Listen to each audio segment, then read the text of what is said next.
بسم اللہ الرحمن الرحیم۔ السلام علیکم۔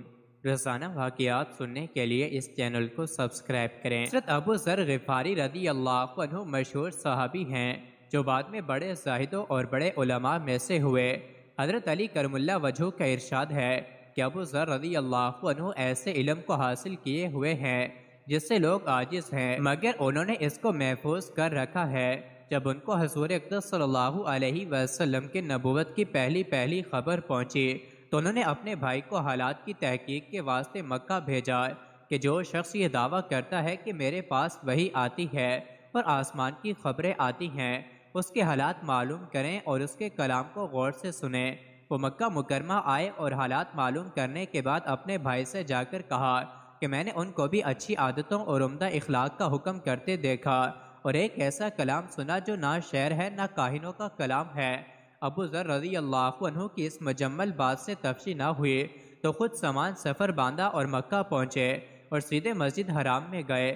حضور صلی اللہ علیہ وسلم کو پہچانتے نہیں تھے اور کسی سے پوچھنا مصلحت کے خلاف سمجھا۔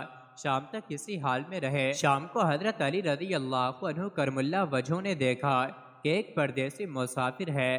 مسافروں کی، غریبوں کی، پردیسیوں کی خبر گیری، ان کی ضرورتوں کا پورا کرنا ان حضرات کی گٹھی میں پڑا ہوا تھا، اس لیے ان کو اپنے گھر لے آئے۔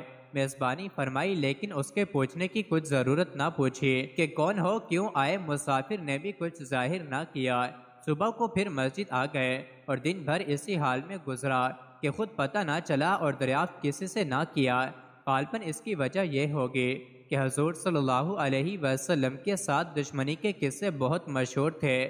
آپ کو اور آپ کے ملنے والوں کو ہر طرح کی تکلیفیں دی جاتی تھیں۔ ان کو خیال ہوا کہ صحیح حال معلوم نہیں ہوگا اور بدگمانی کی وجہ سے مفت کی تکلیف علیحدہ رہی۔ دوسرے دن شام کو بھی حضرت علی رضی اللہ عنہ کو خیال ہوا کہ پردیسی مسافر ہے، بظاہر جس غرض کے لیے آیا ہے وہ پوری نہیں ہوئی، اس لیے پھر اپنے گھر لے گئے اور رات کو کھلایا سلایا، مگر پوچھنے کی اس رات کو بھی نوبت نہ آئی۔ تیسری رات کو پھر یہی صورت ہوئی تو حضرت علی رضی اللہ عنہ نے دریافت کیا، فرمایا کہ تم کس کام سے آئے ہو، کیا غرض ہے؟ تو حضرت ابو ذر رضی اللہ عنہ نے پہلے ان کو قسم اور عہد و پیمان دیے اس بات کے کہ وہ صحیح بتائے، اس کے بعد اپنی غرض بتلائی۔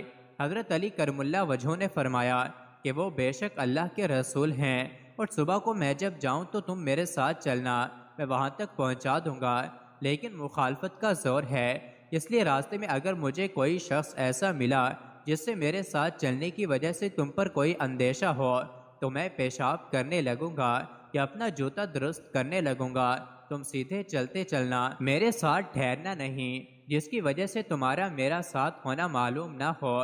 چنانچہ صبح کو حضرت علی کرم اللہ وجہہ کے پیچھے پیچھے حضور صلی اللہ علیہ وسلم کی خدمت میں پہنچے۔ وہاں جا کر بات چیت ہوئی، اسی وقت مسلمان ہو گئے۔ حضور اقدس صلی اللہ علیہ وسلم نے ان کی تکلیف کے خیال سے فرمایا کہ اپنے اسلام کو ابھی ظاہر نہ کرنا، چپکے سے اپنی قوم میں چلے جاؤ، جب ہمارا غلبہ ہو جائے اس وقت چلے آنا۔ انہوں نے عرض کیا، یا رسول اللہ صلی اللہ علیہ وسلم، اس ذات کی قسم جس کے قبضے میں میری جان ہے کہ اس کلمہ توحید کو ان بے ایمانوں کے بیچ چلا کے پڑھوں گا۔ چنانچہ اسی وقت مسجد حرام میں تشریف لے گئے اور بلند آواز سے اشہد ان لا الہ الا اللہ و اشہد ان محمد رسول اللہ پڑھا۔ پھر کیا تھا، چاروں طرف سے لوگ اٹھے اور اس قدر مارا کہ زخمی کر دیا، مرنے کے قریب ہو گئے۔ حضور صلی اللہ علیہ وسلم کے چچا حضرت عباس جو اس وقت تک مسلمان بھی نہیں ہوئے تھے، ان کے اوپر بچانے کے لیے لیٹ گئے اور لوگوں سے کہا کہ کیا ظلم کرتے ہو، یہ شخص قبیلہ غفار کا ہے اور یہ قبیلہ ملک شام کے راستے میں پڑتا ہے، تمہاری تجارت وغیرہ سب ملک شام کے ساتھ ہے، اگر یہ مر گیا تو شام کا آنا جانا بند ہو جائے گا۔ اس پر ان لوگوں کو بھی خیال ہوا کہ ملک شام سے ساری ضرورتیں پوری ہوتی ہیں، وہاں کا راستہ بند ہو جانا مصیبت ہے، اس لیے ان کو چھوڑ دیا۔ دوسرے دن پھر اسی طرح انہوں نے جا کر پھر بآواز بلند کلمہ پڑھا اور لوگ اس کلمے کے سننے کی تاب نہ لا سکتے تھے، اس لیے ان پر ٹوٹ پڑے۔ دوسرے دن بھی حضرت عباس نے اسی طرح ان کو سمجھا کر ہٹایا کہ تمہاری تجارت کا راستہ بند ہو جائے گا، یہی ایک چیز تھی کہ جس کی وجہ سے ہر قسم کی ترقی دینی اور دنیاوی صحابہ کرام رضی اللہ عنہم اجمعین کے قدم چوم رہی تھی اور ہر میدان ان کے قبضے میں تھا۔ جو شخص بھی ایک مرتبہ کلمہ شہادت پڑھ کر اسلام کے جھنڈے کے نیچے آتا تھا، بڑی سے بڑی قوت بھی اس کو روک نہ سکتی تھی اور نہ بڑے سے بڑا ظلم اس کو دین کی اشاعت سے بنا سکتا تھا۔ دعا ہے کہ اللہ تعالی ہم سب کو بھی صحابہ کرام کے نقش قدم پر چلنے کی توفیق عطا فرمائے، آمین یا رب العالمین۔ مزید ایسے ہی ویڈیوز کے لیے چینل کو ضرور سبسکرائب کریں۔